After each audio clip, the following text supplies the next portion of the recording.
Partnership chapter में बेटा हमारा क्वेश्चन है, पारुल, प्रेरणा एंड कौशल पार्टनर्स हैं, इक्वल पार्टनर्स हैं, और फिर पारुल की गारंटी हमें बता दी एनुअल 2 लाख की है। कौशल कह रहा है मुझे 5% का कमीशन चाहिए नेट सेल पर, और उसका कमीशन भी बता दिया जो कि आ रहा है 50,000 का। अब नेट प्रॉफिट इन्होंने कमाया कितना है, 2.5 लाख का। बहुत ही आसान क्वेश्चन है, ये लो अभी एकदम से बांट देते हैं जल्दी से। देखो P&L अप्रोप्रिएशन में आप यहाँ लिखोगे P&L अकाउंट से इनके 2.5 लाख रुपये इन्होंने जो कमाए। अब इसमें से पहले पार्टनर्स की ज़रूरतें पूरी कर लेते हैं। क्या थी, कमीशन देना है हमें। कमीशन किसे देना है, कौशल को। तो कौशल का कैपिटल अकाउंट आपने यहाँ लिखा 50,000 का, ठीक है।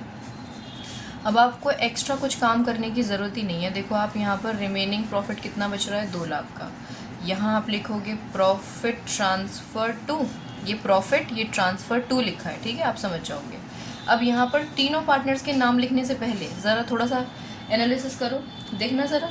2.5 लाख का प्रॉफिट था, 50,000 कमीशन के चले गए, बचे सिर्फ 2 लाख।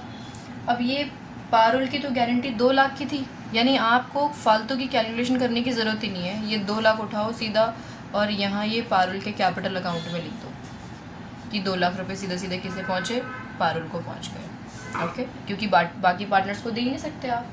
अब आप अगर ये सारा काम करने लग जाओ कि पहले इनको तीनों को इक्वली बांटोगे, फिर उसके बाद आप पारुल की कमी को पूरा करवाओगे उनसे पैसे लेकर के, तो इतना लंबा काम करने की ज़रूरत ही नहीं है। यही क्वेश्चन ख़त्म हो गया।